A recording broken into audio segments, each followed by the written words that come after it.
Pastor Luciano, vem cá, meu amigo.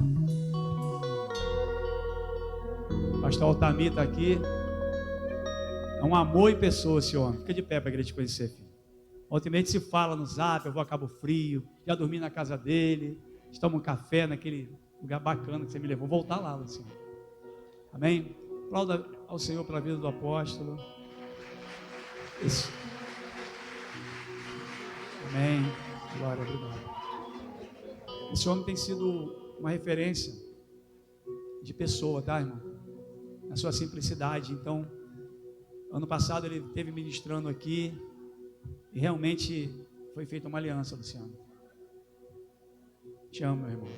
Você é especial.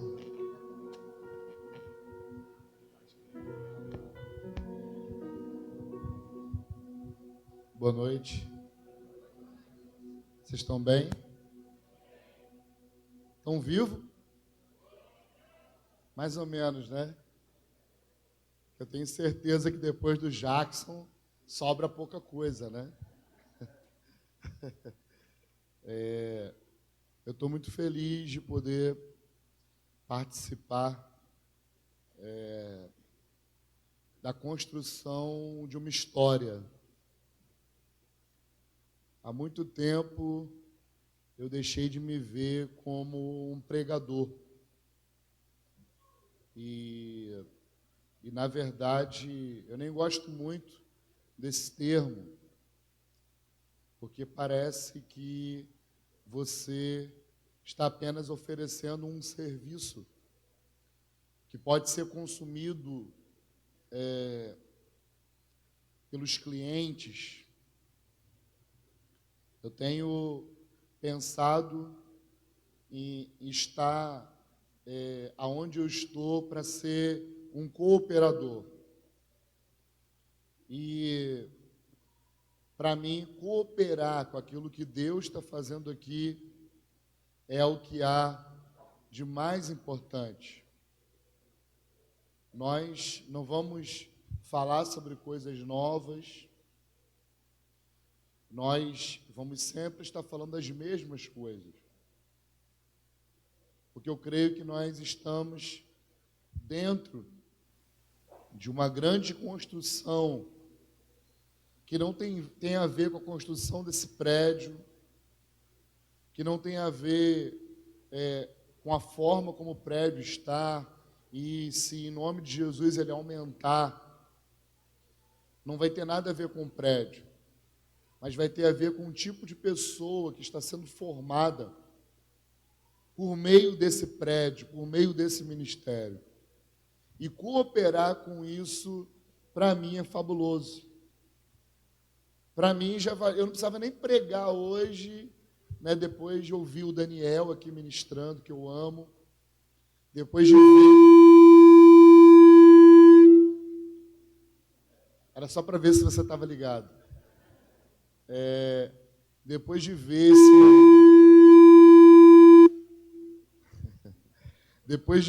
momento,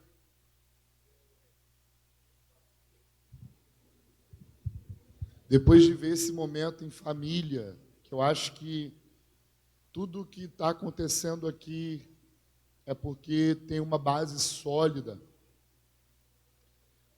Para mim foi espetacular saber que nós não estamos construindo um ministério, nós estamos formando a família de Deus.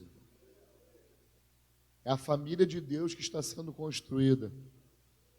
A Bíblia diz que antes da cruz, Jesus ele era o unigênito de Deus. Ou seja, Deus tinha um filho. Mas após a cruz, Jesus deixou de ser o unigênito de Deus para se tornar o primogênito dentre muitos irmãos. Ou seja, nós estamos vendo Deus construindo família. E não tem mérito nenhum na gente. Não é por causa de ninguém. Não é porque nós temos talento. Pelo contrário, é exatamente porque nós não temos nada. É exatamente porque nós não podemos fazer nada.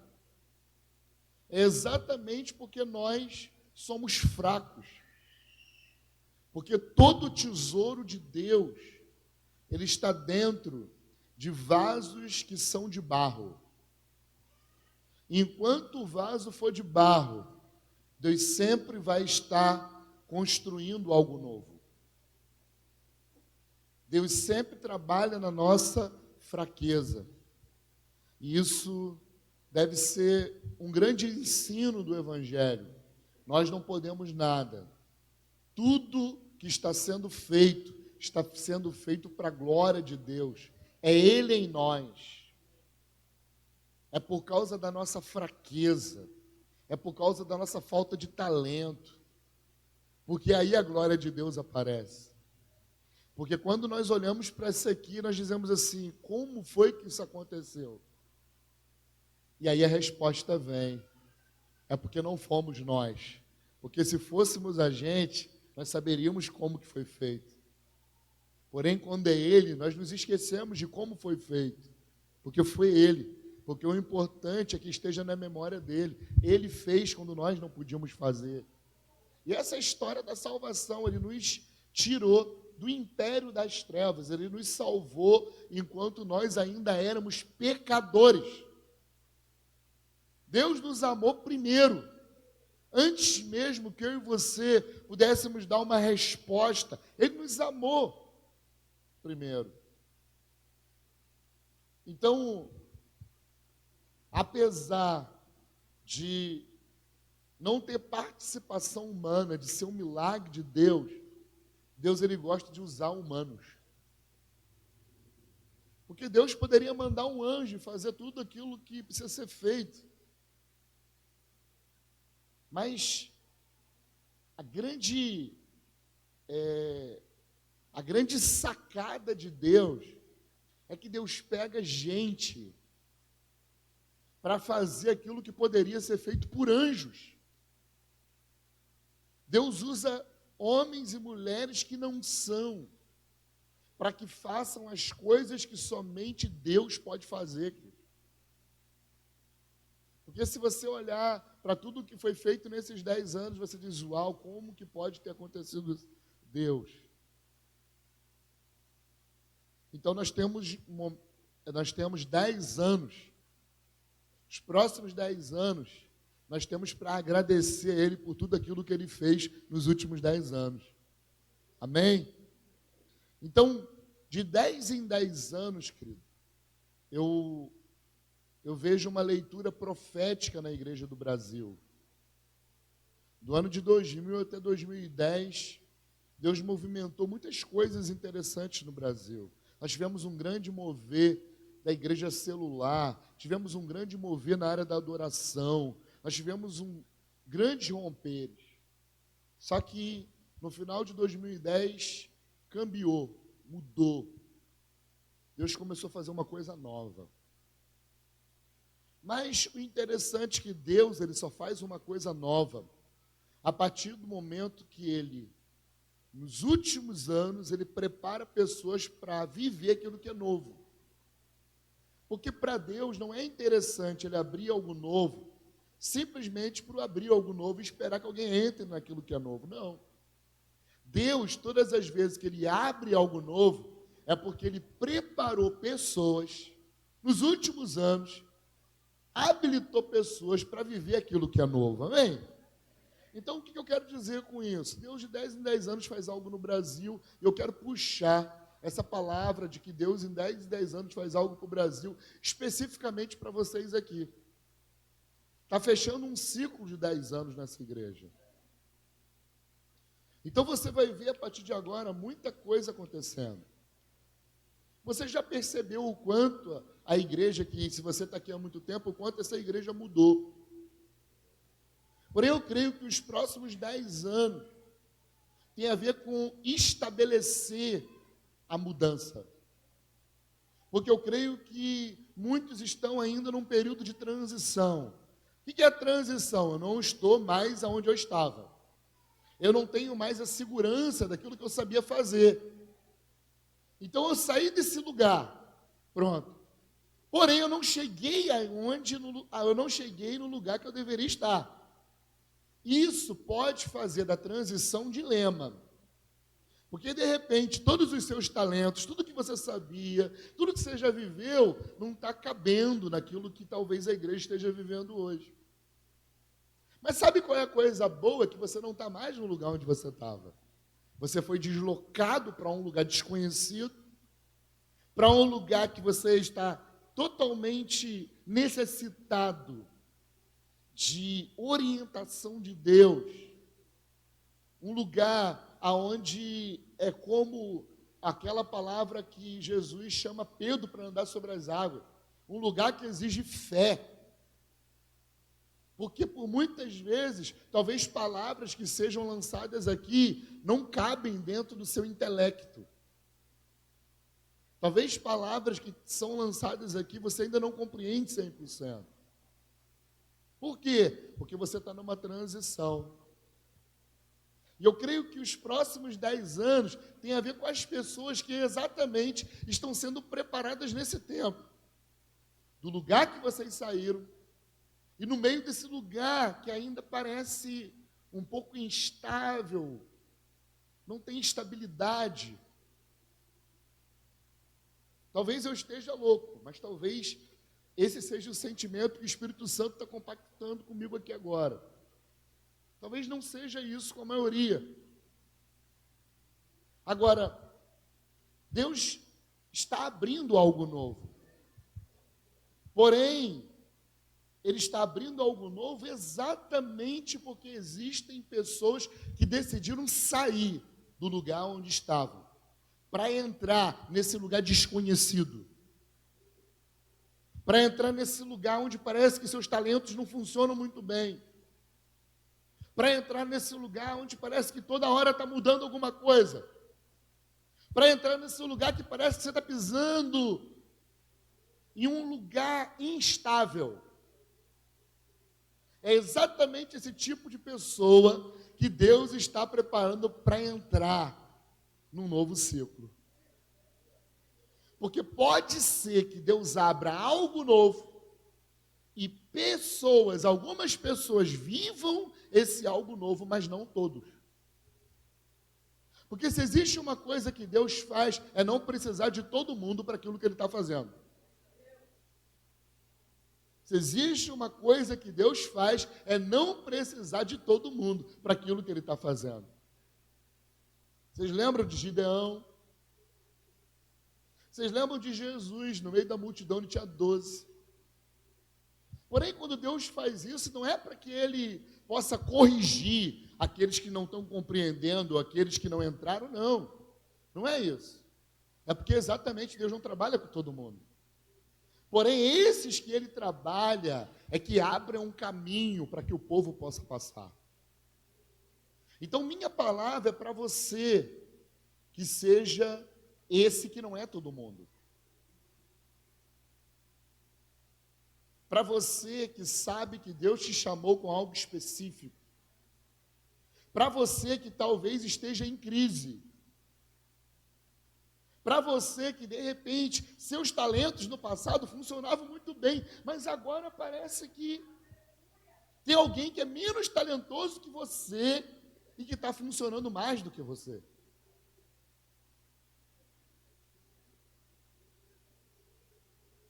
Uma coisa eu sei, Ele está abrindo algo novo. E Ele está chamando pessoas para entrarem nesse lugar e para trazerem os outros juntos. Nem todo mundo vai entender. Porém, todo aquele que entende, desfruta.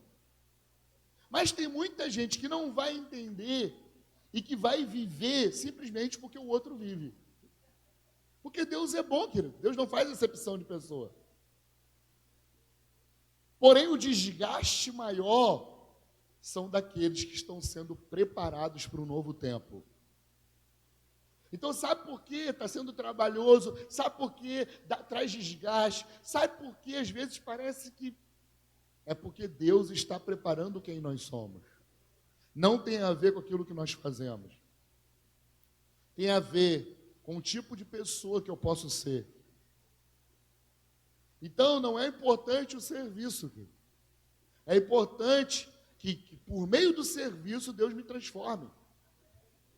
Então, seja o menor serviço que você faça aqui.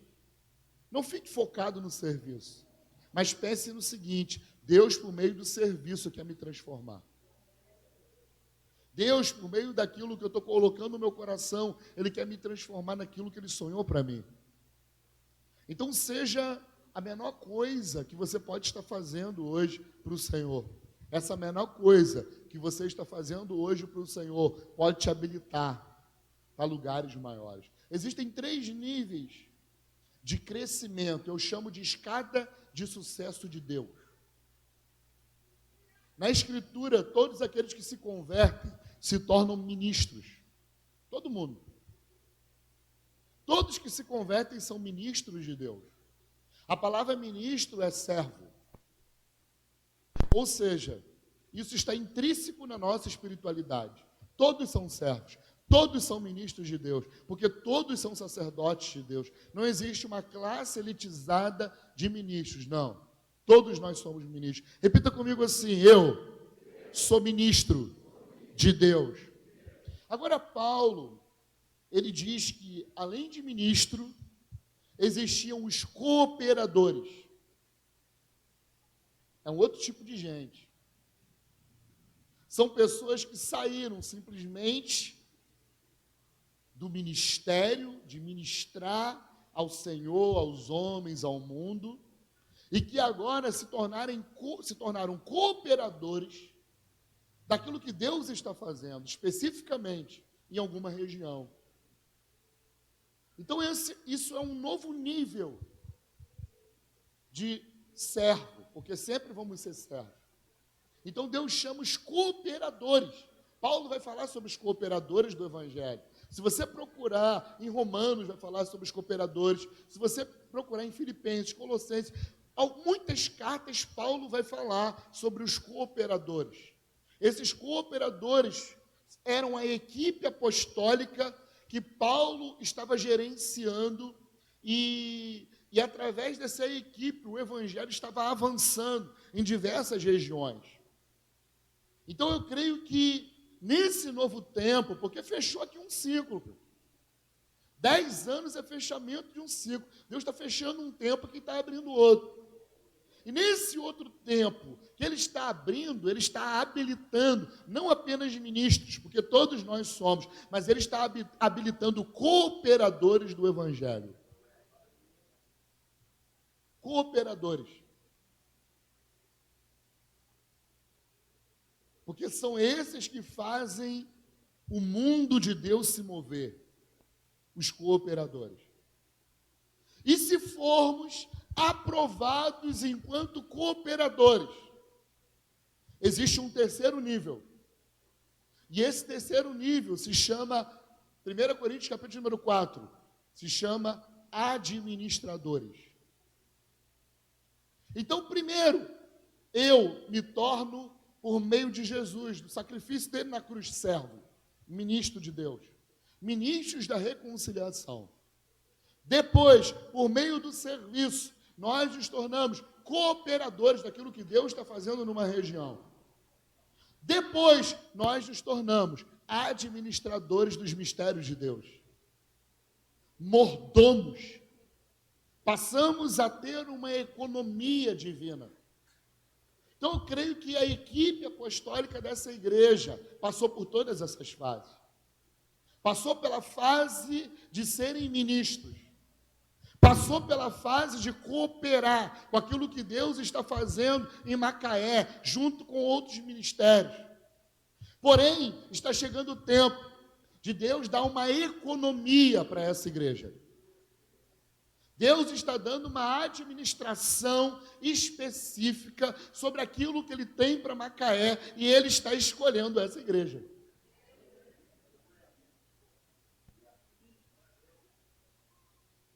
Administradores dos mistérios de Deus. E o que se requer de alguém que seja considerado assim?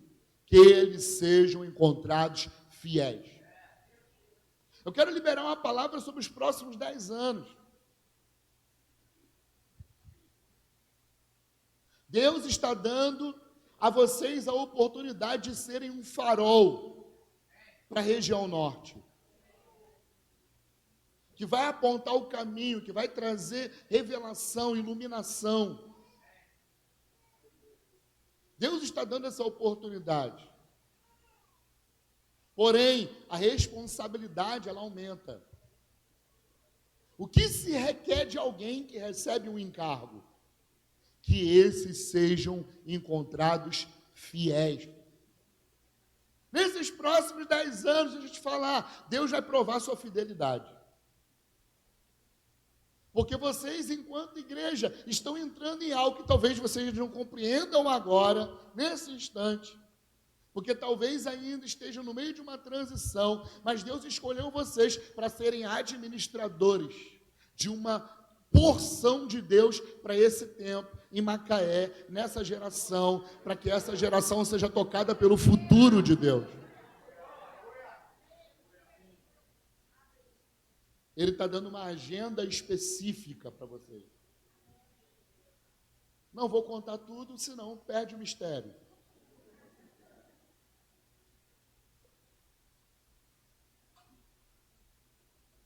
Isso vai requerer, não é só os líderes, de todos, vai requerer fidelidade. Repita comigo assim, fidelidade. Sabe o que é fidelidade? Fé.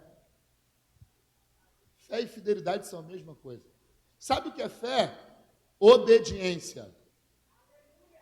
Shema. Sabe o que é obediência? Ouvir.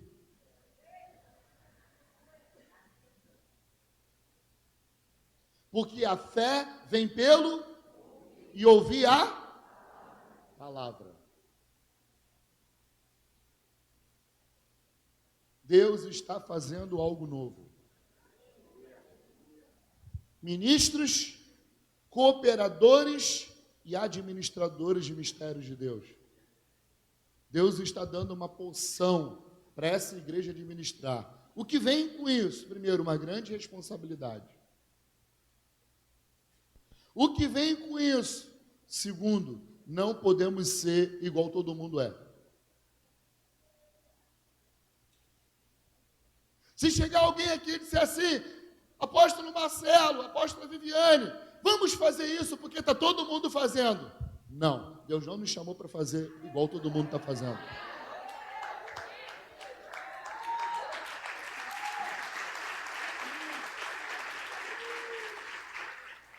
Sabe por quê? Porque a igreja apostólica e profética, ela não trabalha por meio de ideias, ela trabalha por meio de revelação. Por isso essa igreja foi chamada para ser um farol. O que é isso? Revelação, iluminação. Deus vai estar abrindo o entendimento e trazendo algo muito importante e pontual. Nós precisamos perder a mentalidade de evento e entrar numa mentalidade de formação, uma mentalidade escolar.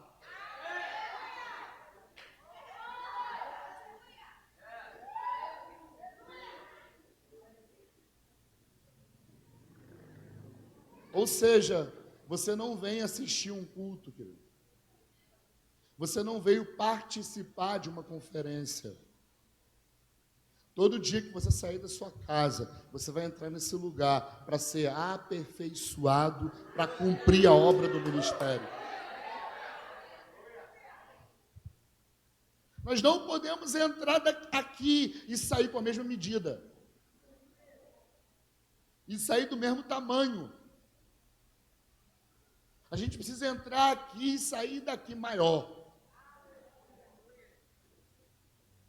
E aí, ao invés de você dizer assim, eu saí de lá cheio da unção, você vai dizer assim, eu saí de lá grandão. Porque a finalidade de uma igreja apostólica profética é aperfeiçoar os santos, para que os santos cumpram a obra do ministério, até que cheguemos a uma única fé, ao pleno conhecimento de quem é Jesus e ao tamanho, à medida de Jesus, de varão perfeito. Amém? Então eu abençoo uma coisa, que ninguém que entre por essas portas, nos próximos 10 anos, entre sem receber uma palavra profética, entre sem receber um pastoreio, entre sem ser evangelizado, entre sem receber doutrina, amém? Entre sem receber fundamento. E quem que Deus vai usar para fazer isso? O púlpito? Não, Deus vai usar todos vocês, porque a Escritura diz que todos nós somos sacerdotes. Se você está aqui ouvindo isso, se você é membro da igreja, meu irmão, Deus te pegou. Você está estragado para qualquer coisa que você tentar fazer. Vai dar errado. Eu vou falar porque eu já tentei. Então você que é jovem, está aqui, já vou te adiantar o processo. Se você tentar fazer qualquer coisa que não seja aquilo que Deus está falando nesses dias, meu querido, vai dar errado. Então, já quero adiantar, buscar em primeiro lugar o reino dos céus e a sua justiça e as outras coisas. Então, coloca tudo nessa ordem. Você está buscando um casamento? Busque primeiro o reino dos céus. Você está buscando um bom emprego? Busque em primeiro lugar o reino dos céus. Essa é a fórmula para que as outras coisas te caçem. Para provocar as outras coisas, nós precisamos colocar o primeiro mandamento no primeiro lugar. Amém? Então, eu creio muito, essa é uma palavra que eu creio que vai contribuir com essa construção, vai contribuir com aquilo que Deus está gerando nesses dias. Então, uma mentalidade escolar pensa processo. Ninguém vai na escola pensando que no outro dia vai receber um diploma. Não. Você entra lá porque você sabe que depois de um longo processo, você vai ser diplomado, ok? Então deixa eu falar, você está vindo aqui, não é por acaso, você não está vindo aqui para receber uma unção e ir embora para casa. Não, você está vindo aqui para permanecer na unção até o dia da sua diplomação. Paulo ele vai dizer até que todos sejam entregues perfeitos a Cristo. Sabe qual é uma falácia desses dias? É que não, na igreja nunca vai ter perfeição. Mas Paulo não diz isso. É porque a nossa perfeição tem muito a ver com aquilo que os nossos olhos veem. Agora, Paulo diz que todo homem precisa ser entregue perfeito. O que é perfeito? Alguém que passou por aperfeiçoamento. O que é aperfeiçoamento? É quando os 5 ministérios estão trabalhando no meio da igreja. Não é quando os 5 ministérios estão trabalhando no púlpito, é quando eles estão no nosso meio e a obra do ministério está acontecendo. Sabe o que é a obra do ministério? A própria edificação do corpo de Cristo. Essa é a obra do ministério. É a própria edificação do corpo de Cristo. Então nós estamos em dias em que o Senhor está fazendo uma reforma na igreja. As nossas igrejas estão se tornando cada vez menos institucionais e mais orgânicas. Elas estão menos burocráticas, menos burocráticas e mais simples. Tudo hoje é bem mais fácil. Antigamente, para você ser um pastor, você tinha que receber primeiro um chamado na igreja, e depois você tinha que ficar 4, 5 anos num seminário trancado. E aí você se formava lá no seminário, e aí as pessoas achavam que isso era ser pastor, e você voltava, e aí você assumia uma igreja ou um posto de auxiliar no local. Você é contra isso, pastor? Formação teológica? Não. Mas para ser pastor não precisa disso. Para ser evangelista não precisa disso. Para ser mestre não precisa disso. Porque essas funções nós não recebemos de alguém. Essas funções nascem com você quando você nasce de novo. Porém, existe um processo de formação que é espiritual. Graham Cooke, um grande escritor, um grande mentor profético dessa geração, um profeta lindo, ele diz o seguinte, que o processo de formação é de pelo menos 15 anos. O que ele está dizendo? Ele está dizendo o seguinte, que nasce com você, as pessoas podem reconhecer, porém toda a potencialidade de um ministério só vai exercer depois de 15 anos de treinamento. Quem está com pressa aqui? Quem está disposto a ser treinado por 15 anos? Poucos. Sabe por quê? Porque nós sempre ouvimos que Deus tem pressa. Nós sempre ouvimos que nós precisamos fazer agora. E com isso, nós nos esquecemos que a eternidade está dentro da gente. Nós nos esquecemos de desfrutar do que Jesus fez na cruz do Calvário. E aí, sabe o que acontece? A gente fica igual o povo de Israel, dá volta no deserto e não acontece nada. Nunca chega a lugar nenhum. Aí Deus permitiu com que o povo só tocasse na promessa depois de 40 anos. Num lugar que Abraão demorou 3 meses, o povo demora 40 anos. É você que escolhe, ou é 15 anos, ou então você pode demorar 40 anos.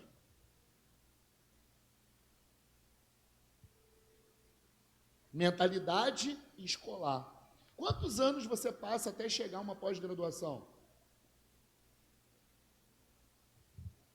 Você entra com 6 anos e você passa praticamente 20 anos da sua vida estudando para se tornar um engenheiro, um psicólogo. E na igreja, não. Na igreja nós queremos que as coisas aconteçam rápido, porque nós pensamos glamour e não funcionalidade. Nós pensamos em que as pessoas precisam ver o nosso talento e não pensamos em que o nosso talento pode cooperar para aquilo que Deus está fazendo entre nós.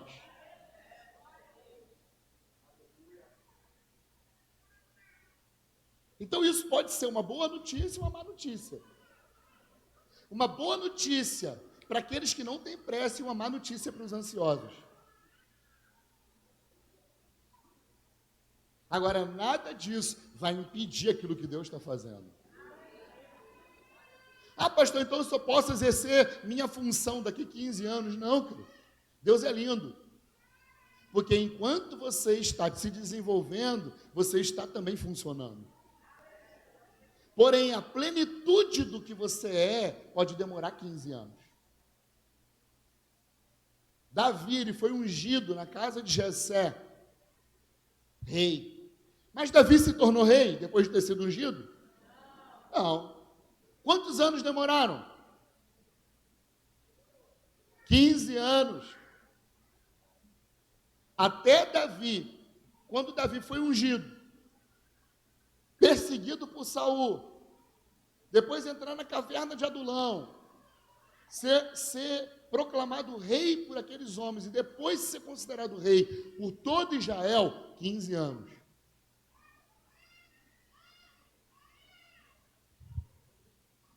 15 anos. Sabe quanto tempo demorou para João Batista ele desenvolver seu ministério? Ele atuar no seu ministério? 30 anos. Alguns dizem, eu creio que foram 15 anos. Porque com 14 anos ele precisava ir na sinagoga todo sábado. Então depois dos 14 anos, o pai dele leva ele para o deserto. Então ele permanece 15 anos no deserto, desenvolvendo uma palavra que estava sobre ele. Jesus, a mesma coisa. Jesus passa a maior parte da sua vida se preparando. Sabe por quê?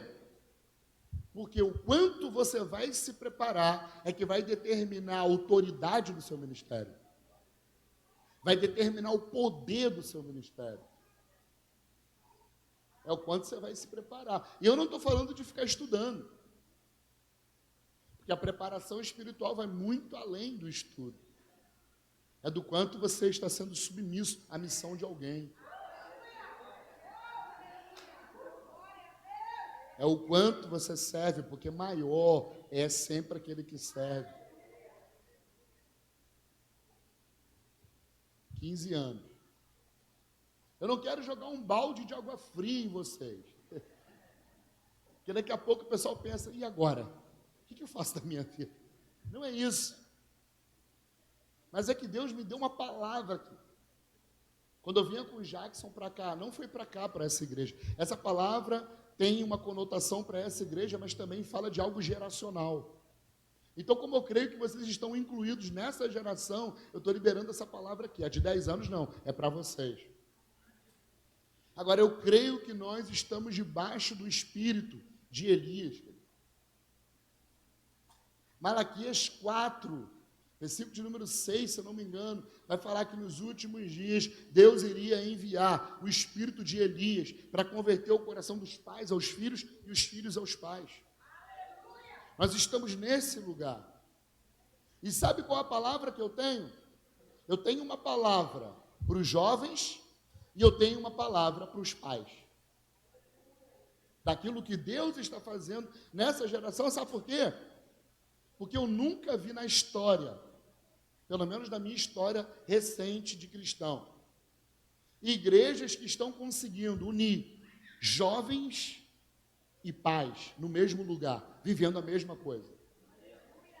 Eu já fui de uma igreja que só tinha pais e quase não tinha criança, não tinha adolescente, nem jovem, nem nada. E eu já fui de uma igreja que só tinha jovem e não tinha pai nenhum.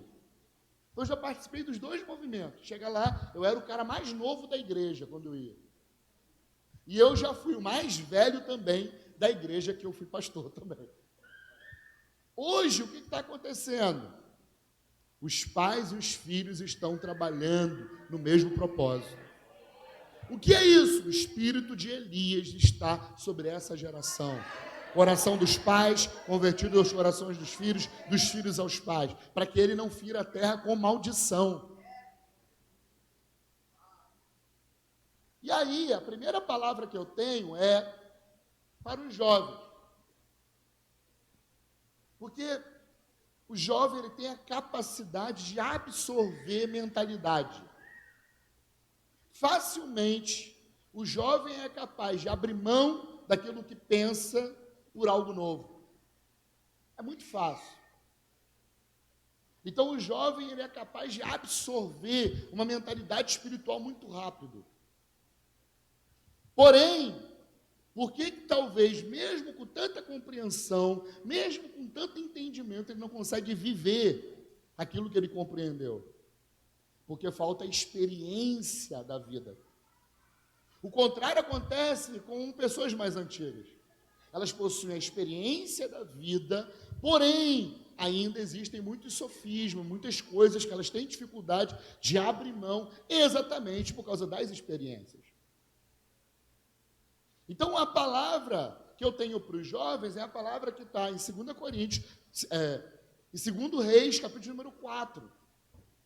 Vamos ler, né? Senão eu fico falando e ninguém lê a Bíblia.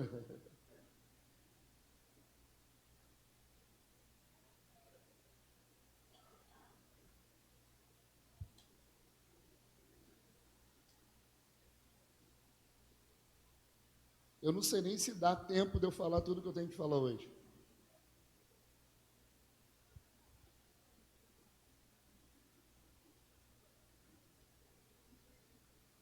Mas eu preciso falar isso aqui. E talvez não seja nem para vocês, mas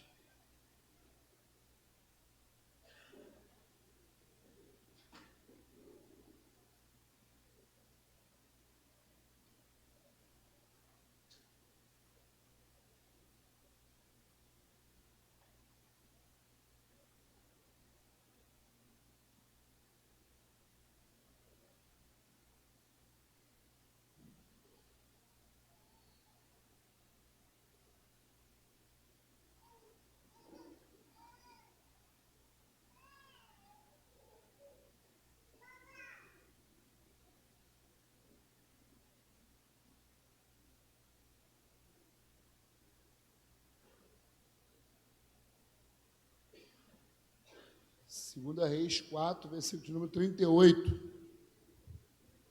Amém? 2 Reis 4, 38. Diz assim, ó. E Eliseu voltou novamente a Gilgal, e houve uma fome na terra, e os filhos dos profetas estavam assentados diante dele. E ele disse ao seu servo: prepara a panela grande e cozinha uma sopa para os filhos dos profetas. E um saiu ao campo para colher ervas e encontrou uma parra brava, e dela colheu cabaças bravas que encheram o seu regaço, e veio e as desfiou na panela de sopa, porque eles não as conheciam. Assim, eles derramaram para que os homens comessem. E sucedeu que, enquanto eles estavam comendo a sopa, eles disseram: ó tu, homem de Deus, a morte na panela. E eles não puderam dela comer. Então disse o profeta: trazei a comida. Ele a lançou na panela e disse: derramai para o povo, para que o povo possa comer. Não. Assim eles derramaram para que os homens comessem. E sucedeu quando eles estavam comendo a sopa, que eles gritaram e disseram: ó tu, homem de Deus, a morte na panela. Eles não puderam dela comer. Mas ele disse: trazei a comida. E ele a lançou na panela e disse: derramai para o povo, para que possam comer. E não havia mais mal na panela. E ali veio um homem de Baal e trouxe ao homem de Deus pão das primícias, 20 bolos de cevada e espigas cheias de milho na sua palha. E ele disse: dá ao povo para que possa comer. E o seu servo disse: como deverei pôr isso diante de 100 de homens? Ele disse novamente: dá ao povo para que possa comer, porque assim diz o Senhor: eles comerão e deixarão sobra. Assim pôs diante deles e comeram e deixaram sobra, segundo a palavra do Senhor. Duas coisas interessantes que acontecem aqui, que tem a ver com isso tudo que eu estou falando. Havia uma escola profética, em que a Escritura diz o seguinte, que eles eram os filhos dos profetas. Mas eles não eram filhos dos profetas, eles estavam nessa escola, porque não tinham muitos profetas, era só Eliseu. Então eles estavam numa escola profética, cujo Eliseu era aquele que ministrava àqueles jovens. E num determinado tempo, sabe o que aconteceu? Um dos jovens, sem experiência, foi até a floresta, pegou uma erva daninha, um veneno, e esse veneno ele cozinhou. Ele cozinhou esse veneno, fez um sopão e deu esse veneno para todo mundo comer. Aí as pessoas começaram a passar mal e disseram assim: olha, tem morte na panela. Aí Eliseu vem, né, toca aquela panela. Em algumas versões diz que ele bota uma farinha ali e tira a morte da panela. E aí não acontece nada com ninguém, glória a Deus, aleluia. Agora, existem alguns princípios aqui muito importantes para nós como geração. Um princípio importante é que a falta de experiência pode trazer morte na panela. E sabe o que eu penso hoje? A igreja tem comido a comida de gente inexperiente. Eu quero pedir para os jovens, não fiquem ofendidos por isso. Mas, infelizmente, hoje a igreja no Brasil está comendo comida de inexperiente. Como que eu posso provar isso, querido? Tem gente que se converte de um dia para o outro e faz uma música. E aí, nós começamos a consumir essa música sem saber como que a pessoa construiu aquela música, totalmente incoerente com aquilo que nós cremos. Mas como está na moda, você liga o rádio, você está lá consumindo, sabe o quê? Morte na panela.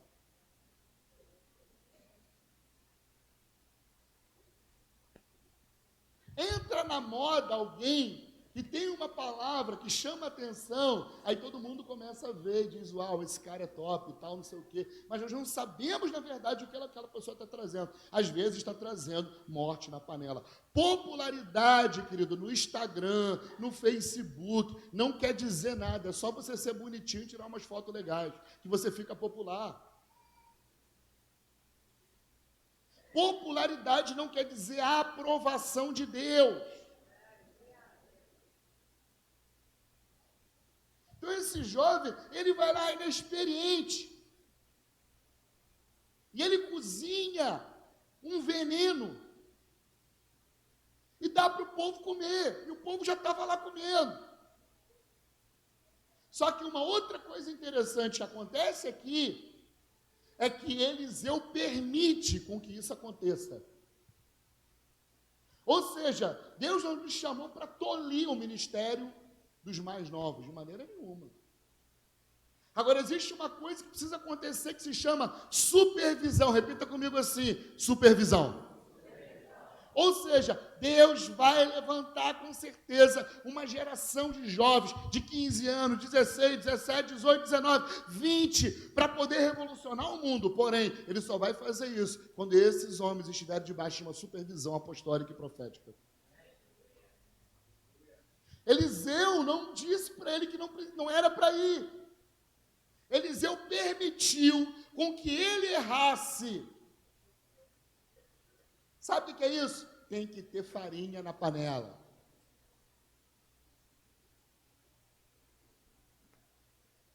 Tem que ter gente experiente por trás. Porque senão nós vamos perder uma geração que vai morrer com a própria comida. Já viu o sucesso da internet? É meteórico, né? Um dia o cara faz o sucesso, a música está lá em cima. Daqui 3 meses ninguém sabe nem quem é.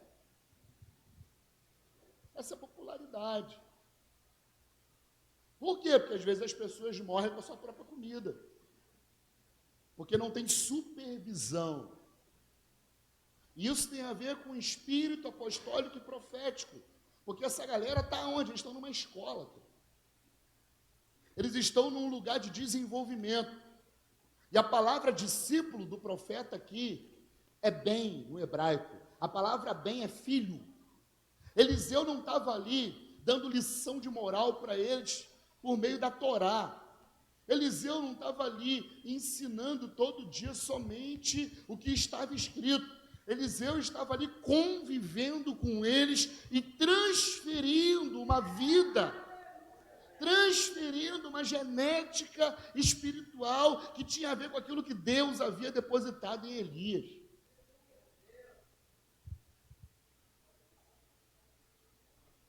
Eu não sei se você lembra, mas Deus falou para Elias. Elias entrou numa de ser o exclusivo. Só eu tenho essa palavra. E aí Deus falou para ele: cara, acorda, maluco. Tem 7.000 pessoas que não se dobraram a Baal. Aí o que Eliseu faz? Cara, eu vou preparar gente. Mentalidade de processo. Então lembra que eu falei, você não precisa de 15 anos para poder você exercer aquilo que Deus chamou. Porém, durante esses 15 anos, talvez você vai precisar de pais espirituais, de mentores, de gente que vai te direcionar. No dia que você cozinhar alguma coisa ruim, meu irmão, fica tranquilo. Se você for filho espiritual, vai ter um pai que vai colocar farinha e vai arrancar a morte da panela.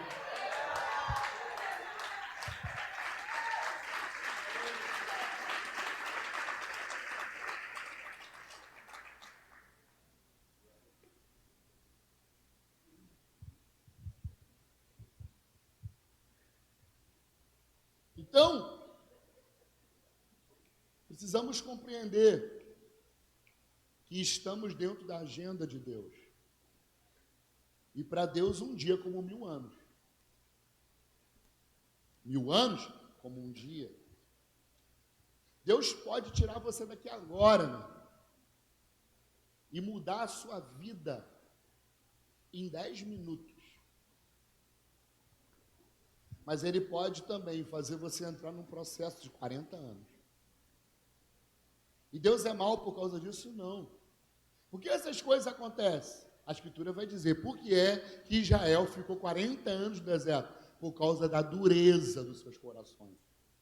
O que vai determinar o tempo do processo é o quanto o meu coração vai estar diante de Deus, contrito e quebrantado. É o quanto eu não vou murmurar nos processos. É o quanto eu vou me sujeitar. Porque existe servos, ministros, mas também eu posso subir e Ele me chama de cooperador. Aquele que vai cooperar com aquilo que Ele está fazendo numa geração. E se for considerado fiel nisso, ele pode me chamar para ser um administrador. A palavra administração é oikonomia no grego. É a palavra economia. Deus nos chama para trabalharmos na sua economia. Deus tem uma economia divina. Ele nos chama para isso. Agora depende do nosso coração. Depende daqui de dentro. Deixa eu te falar, o que Deus está fazendo não é lá fora. O que Deus está fazendo, diga assim, Deus está fazendo algo aqui dentro. Porque não tem a ver com o que está fora. Tem a ver com o que está dentro. Ou seja, você nasce de novo, querido. Cristo nasce em você. Porém, ele não está formado ainda. Então tem um novo nascimento e tem a formação de Cristo em nós. Nascemos de novo, porém ninguém nasce de novo já adulto. Isso só acontece com um filme. O Estranho Caso de Benjamin Button. Quem já viu? Né? O cara nasceu velho e foi ficando novo. Esse filme é excelente. Se você nunca assistiu, assista, você vai entender o que eu estou falando. Né? Então, ninguém nasce de novo velho. Mesmo se você nascer de novo com uma idade avançada, você nasce de novo como um bebê.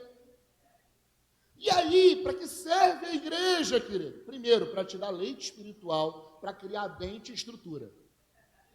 Depois, para te dar alimento sólido para a sua sobrevivência. Para te desenvolver. Então nós estamos aqui para todo mundo cantar, porque um dia Jesus vai voltar e a gente vai ficar cantando no céu. Tem um propósito daqui, querido. Você não está fazendo um favor saindo da sua casa e vindo para cá, não. Ah, eu fui na igreja hoje abençoar a igreja.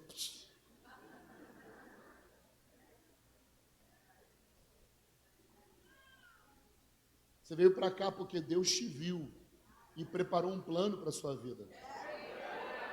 E estar aqui é ser privilegiado em saber que Ele nos chamou para sermos ministros de um novo pacto, ministros de uma nova aliança, cooperadores do Evangelho, até que nos tornemos administradores dos mistérios de Deus. Tem um processo. Tem um caminho, a mentalidade escolar precisa vir para a nossa mentalidade. Precisa incorporar a nossa espiritualidade. Nós precisamos acabar com as falsas linhas de chegada. Passou 10 anos, meu irmão, nós não chegamos a lugar nenhum. Não existe linha de chegada para cristão. Cristão vive o que Paulo disse, esquecendo das coisas que para trás ficam, eu prossigo para aquelas que estão diante de mim, para o alvo, pelo prêmio da soberana vocação que eu tenho em Cristo Jesus.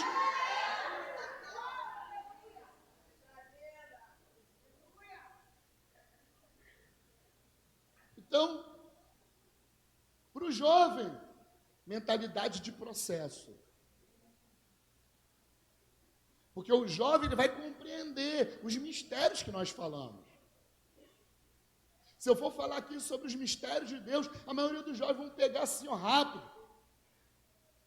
Se eu chegar e falar, cara, Deus tem pelo menos 3 mistérios que nós precisamos aqui descortinar. Mistério da piedade, o mistério de Deus, o mistério de Cristo. E nós começarmos a falar sobre a administração de mistérios. Cara, a maioria dos jovens vai pegar isso aí rapidinho.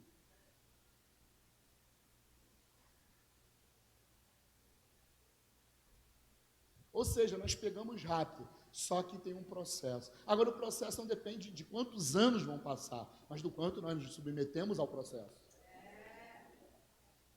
Entende? Não tem a ver com os anos. Eu conheço jovens que são mais sábios do que muitas pessoas que já possuem idade. Dentro da minha família eu tenho isso. Pessoas que têm mais idade, mas são pouco sábios, porque a sabedoria espiritual não tem a ver com a sabedoria empírica, não tem a ver com experiência de vida. Experiência de vida é bom. Não estou falando que é ruim, é bom. Mas a sabedoria espiritual é outra coisa. Sabedoria espiritual é fruto de processo espiritual. Amém? Então, Atos 2 diz o seguinte, que o Espírito de Deus foi derramado. Pedro diz assim, quando o Espírito foi derramado sobre aqueles 120 que estavam no cenáculo provocando, porque Jesus havia dito, permanecei na cidade, até que do alto vocês sejam revestidos de poder. Então eles ficam lá provocando, 40 dias, desceu o Espírito. E aí o Espírito desce e começa o quê? Línguas, como de fogo. Eles começam a glorificar a Deus em outros idiomas. Uma loucura, o pessoal que está de fora diz assim, esses caras estão bêbados. E aí Pedro se levanta e diz assim, ó varões galileus, isso que vocês estão vendo aí, não tem nada a ver, eles não estão bêbados não, porque é meio-dia, ninguém vai ficar chapado essa hora, na linguagem mais que atualizada, né? Ninguém vai ficar doidão essa hora. Mas isso aqui foi falado pelo profeta Joel, que nos últimos dias os vossos filhos iriam profetizar, os vossos jovens iriam ter visões. Ou seja, a capacidade do jovem de enxergar o que os outros não enxergam é muito grande. De enxergar coisas espirituais é muito grande. E aí ele diz, e os vossos velhos terão sonhos. Posição de descanso. Sonho. Agora eu quero me ater aos jovens. Então, aonde os jovens estão em 2 Reis, capítulo número 4? Eles estão numa sala profética. Eu creio muito naquilo que Deus deseja fazer com os jovens nas universidades, nas ruas. Eu creio muito que Deus quer levantar profetas, querido, nessa geração. Eu creio muito que Deus pode abrir os seus olhos espirituais para que você veja o que ninguém está vendo, para que você profetize aquilo que ninguém falou. Nesses dias eu ouvi falar sobre uma unção desconhecida. O que Deus tem para essa geração é uma unção desconhecida. Sabe o que é unção desconhecida? Aquilo que ninguém nunca provou. Deus tem uma unção desconhecida para essa geração. Para você que é novo, para você que talvez ainda não tenha experiência, Deus ele tem uma unção desconhecida para essa geração. Deus ele tem um último mover na história, um mover que nunca ninguém viu. Nunca ninguém viu. Agora, Deus requer de quê? Requer o quê de nós? Supervisão. Ele vai exigir a cada dia que nós entreguemos o nosso coração, que nós nos circuncidemos. Antes de Josué entrar com os jovens, porque ele entra com os jovens, na terra da promessa, sabe o que ele faz? A primeira coisa, os jovens chegaram lá, sabe como? Foi-se com um pá, querendo brigar, para tomar a terra dos amorreus, dos jebuseus. Eles chegam lá com um pá, com foice. Aí Josué disse assim, não, abaixa a foice, abaixa isso e passa as vergonhas de vocês, porque eu tenho que circuncidar todo mundo. Precisamos abaixar as nossas armas e circuncidar nosso coração. Sermos um povo de aliança. E sabe o que é ser um povo de aliança? Não ter medo da exposição. É não ter medo de falar que às vezes você tem uma vida oculta. Porque isso pode acontecer. Pode ser que você esteja aqui, mas você tem uma vida oculta. E você sabe que Deus tem um chamado na sua vida. E você sabe que Deus te chamou, Deus está falando com você esses dias, mas a sua vida é oculta. Ou seja, tem morte na panela, querido. Porque a primeira coisa para que Deus possa usar uma geração, essa geração está debaixo de uma supervisão, porque o espírito de Elias está sobre nós. Ele está convertendo o coração dos pais aos filhos, e dos filhos aos pais. Então eu abençoo você com coragem, para que você não tenha medo de se expor. Porque Deus está nos chamando para um novo nível de responsabilidade, de submissão. Por causa de tudo aquilo que está se abrindo diante de nós. Amém? Para fechar, eu não vou falar, não dá tempo de eu falar sobre a outra parte. Porém, eu creio que, com relação às pessoas que são pais hoje, os mais antigos, eu creio que o que Deus está falando para a gente é João, capítulo de número 3. Porque às vezes nós usamos a nossa experiência como um troféu. E Paulo diz assim, ó, a minha experiência, tudo que eu aprendi, eu tenho como lixo para ganhar a Cristo. Eu tenho como perda. Então não é a experiência que nos leva a lugar nenhum, é a nossa submissão àquilo que Deus está fazendo. Nicodemos, ele chega diante de Jesus, cheio de experiência religiosa. Ele chega diante de Jesus, cheio de teologia, várias formações. Era um dos principais discípulos de Nicodemos. Um homem que dificilmente iria perder para alguns de nós aqui num debate teológico. Sobre a Torá, ele conhecia todas as nuances. Porém, ele chega diante de Jesus primeiro. Ele chega lá escondido, porque ele não tem coragem. Porque ele fica com medo dos outros fariseus, vendo que ele estava se submetendo a alguém que provavelmente tinha algo maior do que ele. Então ele vai escondido, porque ele não quer se expor também.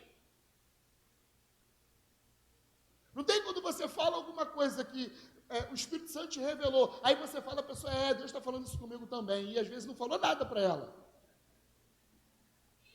Mas ela está falando isso para não se tornar inferior a você.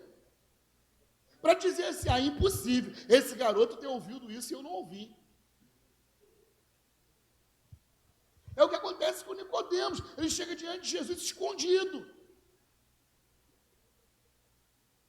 Porque se desse errado, ninguém nunca iria saber desse encontro. E aí chega o mestre da lei, se encontra com o mestre da vida. Nós podemos nos tornar mestres da lei, porém que Jesus era o mestre da vida.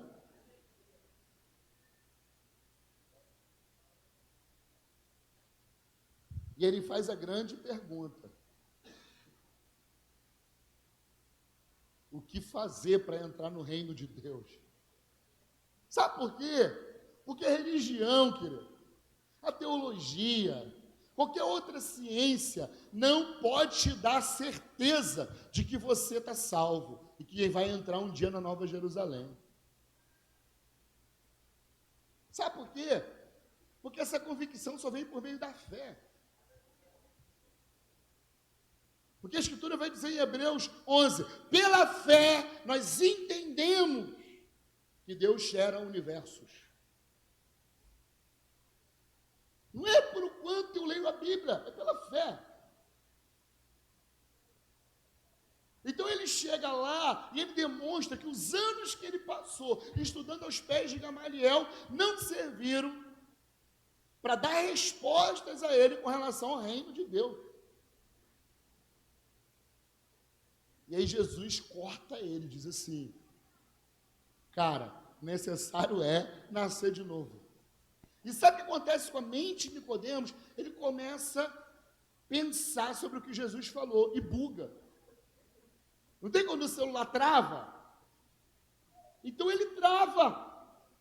Porque ele começa a procurar, dentro do seu case de informações, algo que pudesse confirmar o que Jesus falou, e ele não entende.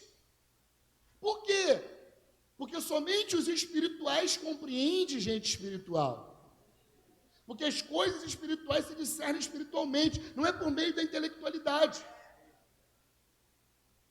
Então Jesus, usa de um método espiritual para alguém que era racional. E esse racional não entende o método espiritual.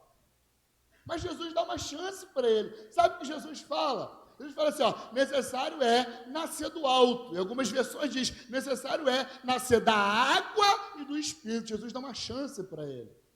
E quando Jesus fala nascer da água e do Espírito, Jesus está ensinando, como um rabino, para um outro rabino, a origem de todas as coisas, porque a origem de todas as coisas é, Gênesis 1, o Espírito pairava sobre a face das águas. Então ele está dizendo para Nicodemos, Nicodemos, você precisa reconfigurar a sua mente. Você precisa zerar, deletar, deixar o Windows zerado, deixar o iOS zerado, o Mac zerado. Você vai tirar todo o lixo que tem aí, que foi acumulando no decorrer dos anos. Você precisa zerar. Porque o que eu estou fazendo é uma reconfiguração na genética, no pensamento humano, porque a partir de agora, Deus está construindo um novo homem, para que esse novo homem venha habitar no novo céu e numa nova terra. Então tem que nascer de novo. Aí ele, com a mentalidade dele, ele começa, peraí, como que eu vou, ele está falando sério isso, ele não está sendo sarcástico, ele fala sério. Ele diz, como que eu posso entrar de novo no ventre da minha mãe? Por quê? Porque os racionais discernem coisas espirituais com o intelecto. E Jesus está falando para ele de coisas do espírito. Ele diz, Jesus diz, aquilo que é carne, é carne. O que é espírito, é espírito. Então, todo aquele que nasce do Espírito é como vento. Ou seja, ele tem uma fluência, ele tem uma direção. Ninguém sabe para onde vem nem para onde vai, porque ele não se move pelos homens. O homem espiritual não se move pelas modas. Se move por aquilo que Deus está fazendo.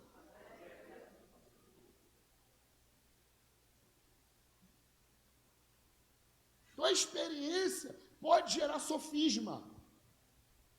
Altivez que se levanta contra o conhecimento de Deus.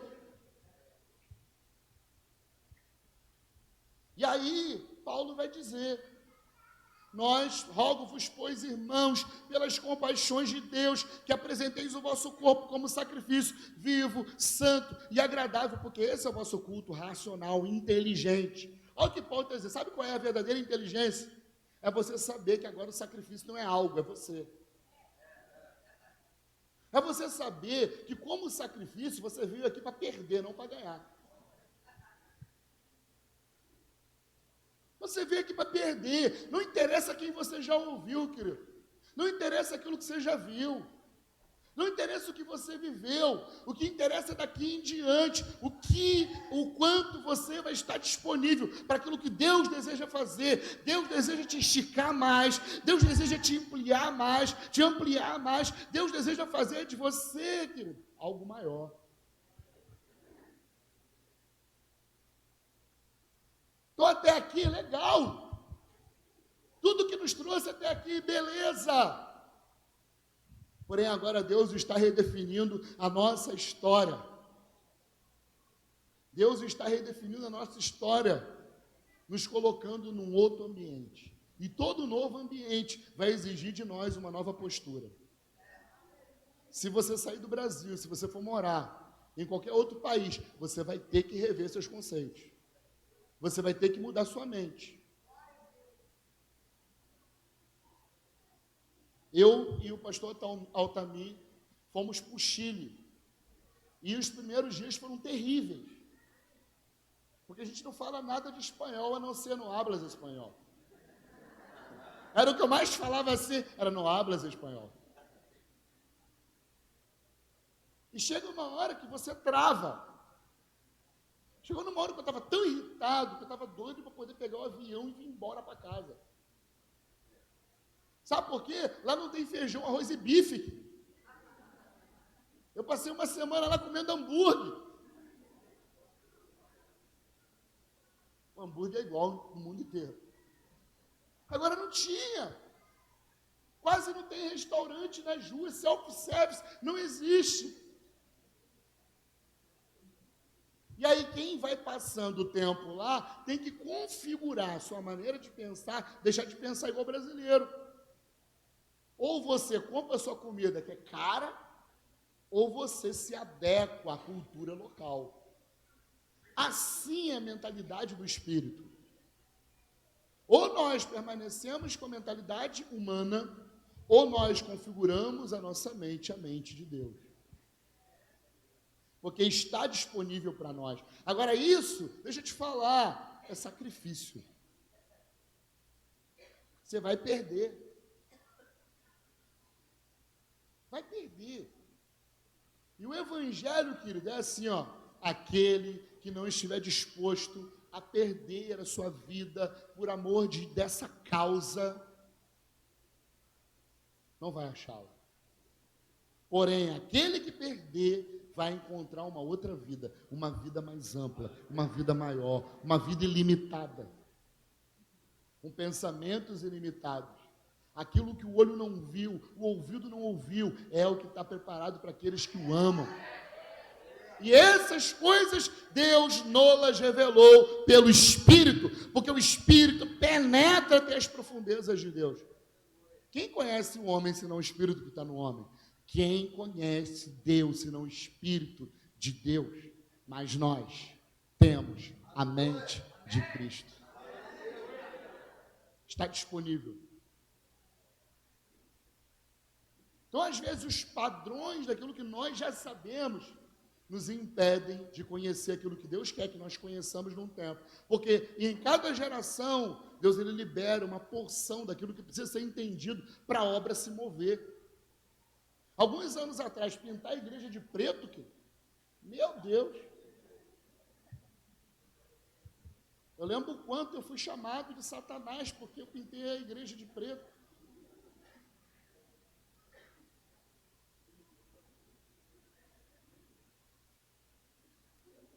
Então, cada geração tem uma porção para ser liberada. Em cada geração tem algo.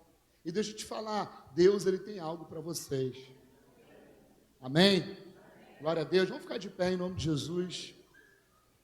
Quero terminar por aqui.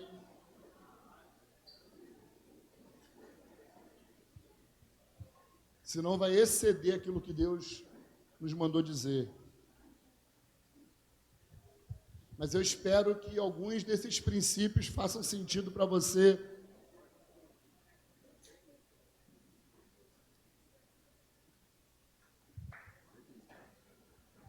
Eu quero fechar hoje, aqui, orando junto com você.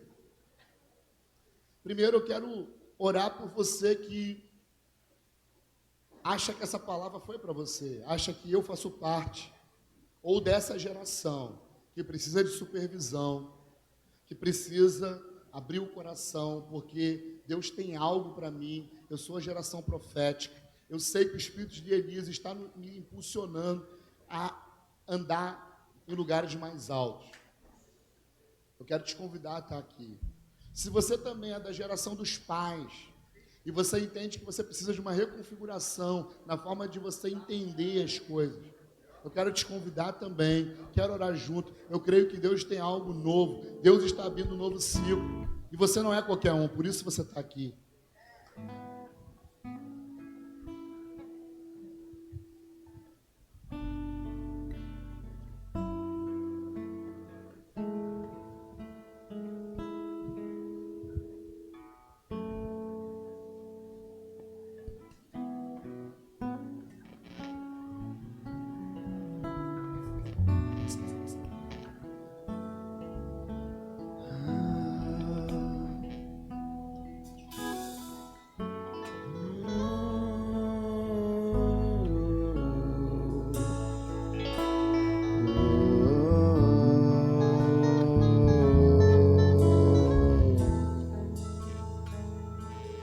Deixa ser a geração que busca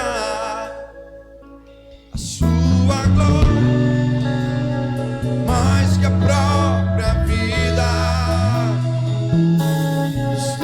deseja ser a geração que busca a sua glória mais que a própria vida. Se nos deixa ser a geração que busca, sim, ó Deus, sua glória mais que a própria vida. Nos deixa ser a geração que busca, oh Espírito Santo, a sua glória, Espírito da profecia, Espírito da profecia. Sem ti não irei, sem ti não irei. Espírito da profecia, Espírito da profecia. Sem ti não irei, sem ti não irei. E não nos deixe sair da sua presença. Sem ti não irei, sem ti não irei. E não nos deixe sair da sua presença. Sem ti não irei, sem ti não irei.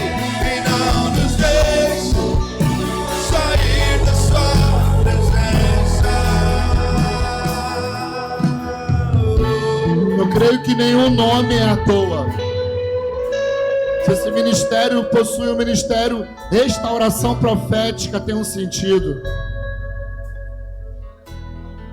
E eu creio que é muito mais do que restaurar profetas, mas é com restaurar a voz profética.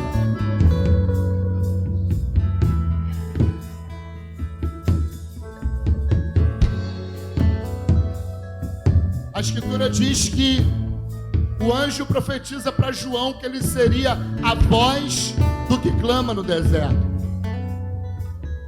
A restauração profética não tem a ver apenas com restaurar a voz profética ou a voz de profetas, quer dizer, mas com restaurar a voz daquele que fala com os profetas.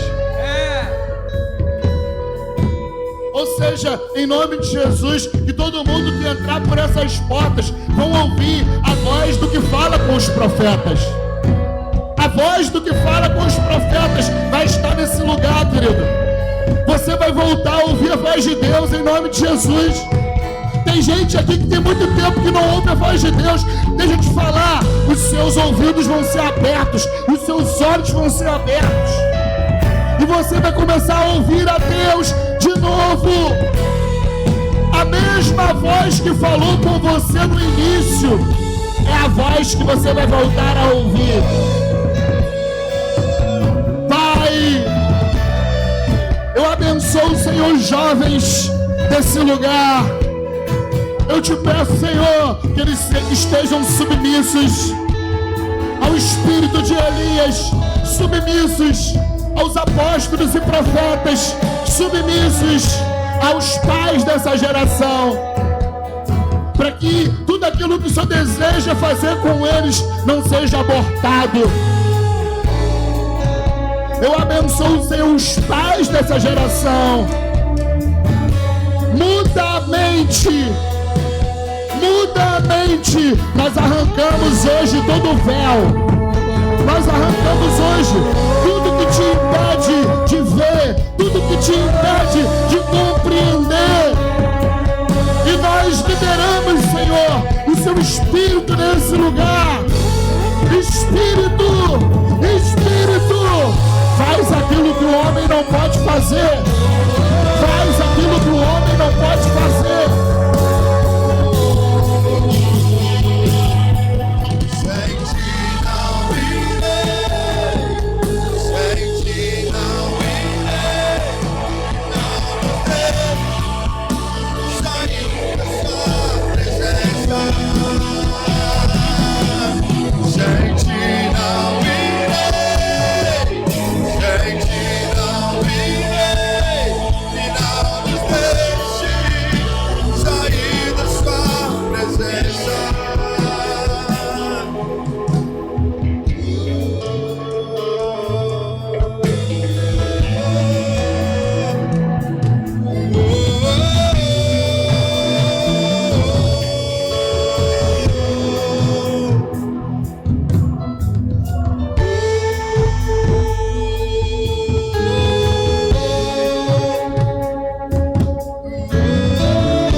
sair da sua presença.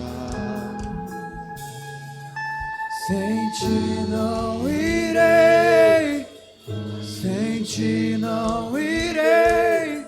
Não nos deixe sair da tua presença. Sabe, essa conferência, adoração e intercessão. Adoração e intercessão está totalmente voltada ao ofício profético. A maioria das pessoas que estão envolvidas com intercessão, com música, com artes, elas são pessoas proféticas. Estão dentro desse ofício que a Bíblia chama de ofício profético, dom profético. Agora, existe uma maneira correta de pensarmos adoração e intercessão segundo as Escrituras. E a maneira correta não é segundo aquilo que os nossos olhos veem. A melhor figura que para mim existe na Bíblia acerca desse movimento é Apocalipse, capítulo de número 4. Até o capítulo de número 3, o anjo mostra a João as coisas circunstanciais, como que estava a vida das igrejas, as coisas que estavam acontecendo no dia a dia. Mas o anjo não manda João orar por aquilo que estava acontecendo no dia a dia. Sabe o que o anjo fala? Sobe para cá, que eu quero te mostrar as coisas que vão acontecer depois das coisas que vocês estão vivendo. E aí, quando João sobe, a primeira coisa que João vê é um trono. A segunda coisa que João vê é Jesus assentado no trono. A terceira coisa que João vê é que estava acontecendo adoração no céu naquele momento. Sabe o que isso quer dizer? Independentemente daquilo que nós estamos vendo, independentemente das circunstâncias que estão acontecendo no mundo, existe uma intercessão superior. Existe alguém que está governando. Existe alguém que está sentado no trono. Ele não perdeu o governo em nenhuma esfera. Ele continua governando. Ele continua reinando. E a nossa intercessão, ela não é mais da terra para o céu. Ela é do céu para a terra. Porque em Efésios 2, versículo 8, se eu não me engano, vai dizer que, versículo 8 não, 5, vai dizer que nós estamos assentados com Cristo nas regiões celestiais.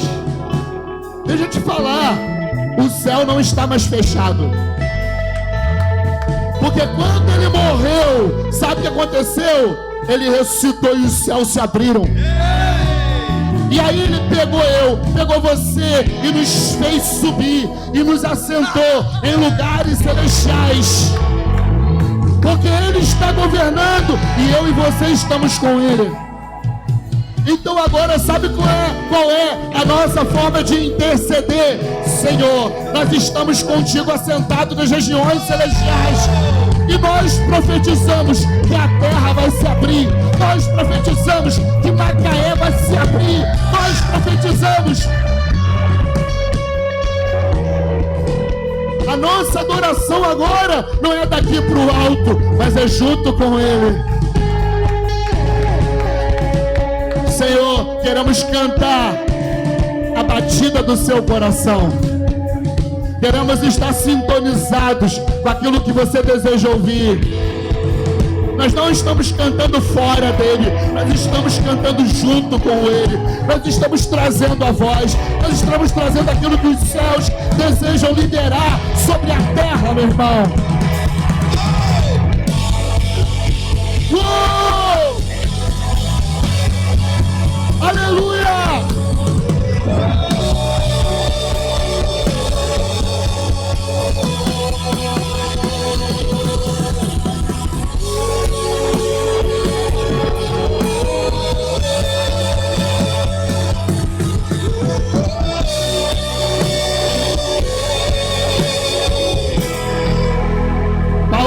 ensinar a Timóteo assim: antes de tudo, você deve orar pelas autoridades. Sabe por que ele está falando isso?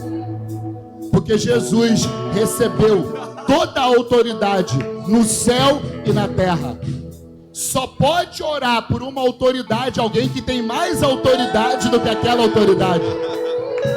Porque nós não estamos orando da terra para a terra, nós estamos orando do céu para a terra, porque o nome dele é maior do que toda autoridade na terra. E eu e você estamos junto dele. Por isso, você que talvez tenha se convertido há um mês, deixa eu te falar, você pode orar pelo prefeito da sua cidade. Você pode orar pelo presidente da República dos Estados Unidos. Porque Jesus, o seu Senhor, tem mais autoridade. E ele te fez assentar com ele em lugares altos. Toda autoridade foi nos dada, porque foi dada para ele. E nós estamos juntos. Nós somos o seu corpo. Amém?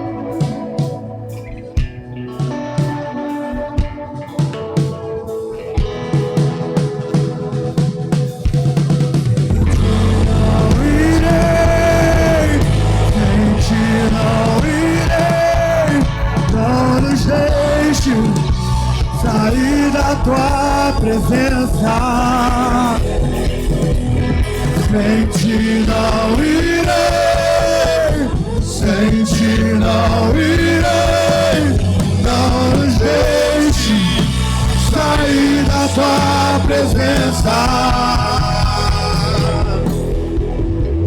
Aleluia. Vocês entenderam? Vocês aí, levanta suas mãos. Fala comigo, eu entendi e recebo para a minha vida esta palavra. Porque a palavra de Deus é maior do que qualquer coisa. Então chegamos um ciclo virou. O que o apóstolo Luciano falou. O que Jackson também ontem falou muito sobre isso. O Espírito está convergindo em todas as coisas do Senhor. Sobre a escola de profetas. Ramá. E uma semana antes, pastor André, que é um dos profetas da casa, falou: eu tenho um nome para a escola Ramá. Falou com o Lucas. E ontem Jackson me trouxe em cima disso aí. Falou sobre a escola Ramá no final, foi algo muito louco. E hoje você vem com essa palavra, fechando essa conferência, sabe, conforme o Espírito de Deus construiu, conforme o Espírito de Deus apontou e direcionou e deu destino.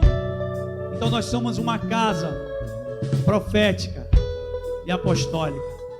Eu quero orar pela igreja, quero liberar você, mas antes eu quero saber se tem alguém no nosso meio que está voltando para o Senhor hoje. Levanta tuas mãos. Alguém que entendeu: eu quero voltar para o Senhor, eu entendi essa palavra. Alguém que quer entregar a tua vida? Tem alguém? Só se identifica que alguém vai até você cuidar de você. Tem alguém? Amém? Levanta tuas mãos que vai ter uma pessoa da consolidação para cuidar. Amém?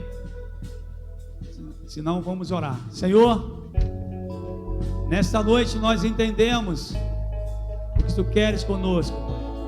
E como uma igreja ao qual se deu o nome de restauração profética, entendemos, Pai, que é a Sua vontade que tem que prevalecer, Pai, que é o Teu querer que tem que prevalecer em nossa vida. Deus, em Teu nome nós cremos e em Teu nome vamos aplicar tudo que foi liberado sobre esta casa nesses 4 dias, Pai. E é um novo tempo e um novo ciclo, Pai. E as responsabilidades aumentarão, e sim, mas nós entendemos que Tu queres. Iremos aplicar, conforme a tribo de Zacar, o tempo e o modo, para que venha se cumprir toda a plenitude do Teu querer e da Tua vontade sobre a nossa vida como igreja de Cristo. Obrigado, Senhor, por cada um que participou direta e indiretamente, Pai, deste projeto santo. Que o Teu amor em todo tempo venha prevalecer em nós, para que venhamos mover conforme a Tua vontade, assim na terra como no céu. Amém, amém. Aplaudam Ele. Aleluia. Quero agradecer ao apóstolo Luciano, ao Tamir, os irmãos, os visitantes que estiveram conosco hoje. Quero agradecer a equipe de organização, a equipe aí que trabalhou ferrenhamente para que isso pudesse acontecer, todo o ministério, o presbitério da igreja. Deus abençoe. Vamos arregaçar as mangas, vamos para as escolas. Já tem material das escolas, já foi passado para vocês. Amém?